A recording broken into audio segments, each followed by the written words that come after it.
ദൈവവചന ചിന്തകൾ കേൾക്കുന്ന എല്ലാ മാന്യ ശ്രോതാക്കൾക്കും ഒരിക്കൽ കൂടെ ക്രിസ്ത്യ വന്ദനം അറിയിക്കുകയാണ്. തെസ്സലോനിക്ക് എഴുതിയ 1-ാം ലേഖനം 5-ാം അധ്യായം അതിൻ്റെ 15-ാം വാക്യത്തിൽ തമ്മിലും എല്ലാവരോടും എപ്പോഴും നന്മ ചെയ്തുകൊണ്ടിരിപ്പീൻ എന്നുള്ള പ്രസ്താവനയാണ്. നാം അനുവർത്തിക്കേണ്ടതിനും മറ്റുള്ളവരോട് പ്രബോധിപ്പിക്കേണ്ടതുമായ പ്രസ്താവനകളെക്കുറിച്ച് തിരുവചനത്തിൽ രേഖപ്പെടുത്തിയിട്ടുണ്ട്. ഈ വാക്യത്തിൽ പൗലോസ് പറയുന്നത്, നാം തിന്മയ്ക്ക് പകരം തിന്മ ചെയ്യുന്നവരായി തീരാതെ നമ്മാലാവോളം എപ്പോഴും മറ്റു ഉള്ളവർക്ക് നന്മ ചെയ്യുന്നവരായി തീരണമെന്നും കൂടി പ്രസ്താവന കൂടി രേഖപ്പെടുത്തിയിരിക്കുന്നു. ലൂക്കോസിന്റെ സുവിശേഷം 10-ാം അധ്യായത്തിൻ്റെ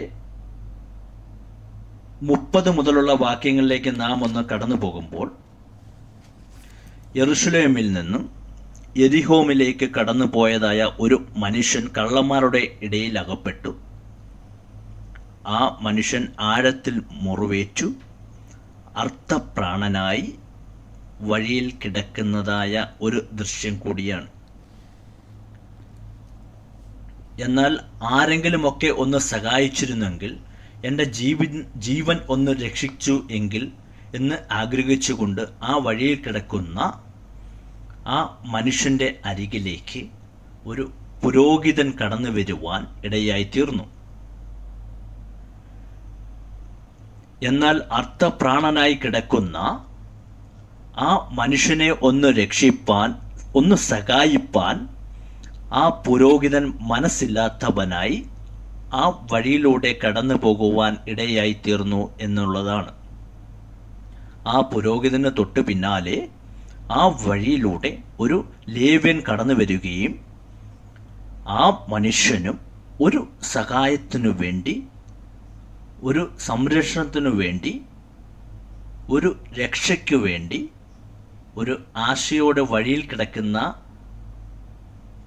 ആ അർത്ഥപ്രാണനായ മനുഷ്യനെ കണ്ടിട്ട് സഹായിപ്പാൻ മനസ്സില്ലാത്തവനായി മറികടന്നു പോകുന്ന രംഗങ്ങൾ കൂടിയാണ്. ഇവിടെ പുരോഹിതനും ലേഖ്യനും ഒരുപോലെയാണ്.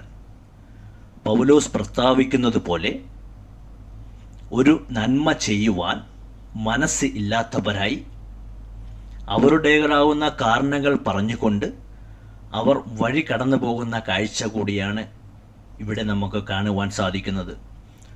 അതിന് തൊട്ടു പിന്നാലെ ഒരു ശമര്യക്കാരൻ ആ വഴിയിലൂടെ കടന്നു വന്നു. ഈ മനുഷ്യൻ ഒരു സഹായത്തിനു വേണ്ടി,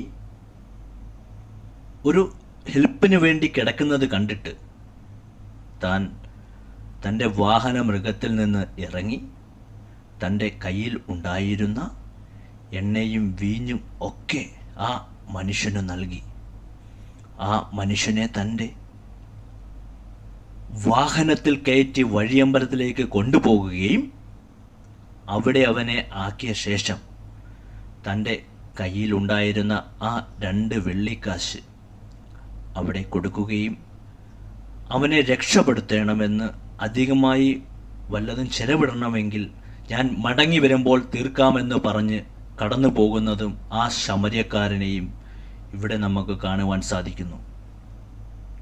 ഇവിടെ നാം മനസ്സിലാക്കേണ്ടത് എന്താണെന്ന് പറഞ്ഞാൽ, നാം നമ്മാലാവോളം മറ്റുള്ളവരെ സഹായിക്കുന്നവരും എപ്പോഴും മറ്റുള്ളവർക്ക് നമ്മാലാവോളം നന്മ ചെയ്യുന്നവരായി അതിന് ഉത്സാഹിക്കുകയും ഈ പുരോഹിതനെ പോലെ, ഈ ലേവ്യനെ പോലെ നാം ആയിത്തീരാതെ ഈ നല്ല ശമര്യക്കാരനെ പോലെ നാം ആയിത്തീരണമെന്നുള്ള പാഠം കൂടിയാണ്. എൻ്റെ വചനം കേൾക്കുന്ന എൻ്റെ പ്രിയപ്പെട്ടവരെ, നാം നമുക്കാവോളം മറ്റുള്ളവർക്ക് നന്മ ചെയ്യുന്നവരായി തീർന്നുകൊണ്ടും ഈ നല്ല ശമര്യക്കാരനെ പോലെ നമുക്ക് മറ്റുള്ളവർക്ക് വേണ്ടി നന്മ ചെയ്യുവാൻ സാധിക്കുമാറാകട്ടെ. എൻ്റെ വചനം കേൾക്കുന്ന നിങ്ങൾക്കെല്ലാം ദൈവം അനുഗ്രഹിക്കട്ടെ. കരുണയുള്ള ഞങ്ങളുടെ ദൈവമേ, സ്വർഗസ്ഥ പിതാവേ, ദോഷം ചെയ്യുന്നവരായിട്ടല്ല, ഞങ്ങളാൽ ആവോളം മറ്റുള്ളവർക്ക് നന്മ ചെയ്യുന്നവരായി തീരുവാൻ ഞങ്ങളെ എല്ലാവരെയും സഹായിക്കണമേ. ഈ ദൈവവചന ചിന്ത കേട്ട എല്ലാവരെയും ദൈവം അനുഗ്രഹിക്കണമേ. ദൈവം സഹായിക്കണമേ. യേശു കർത്താവിൻ്റെ നാമത്തിൽ തന്നെ ആമേൻ.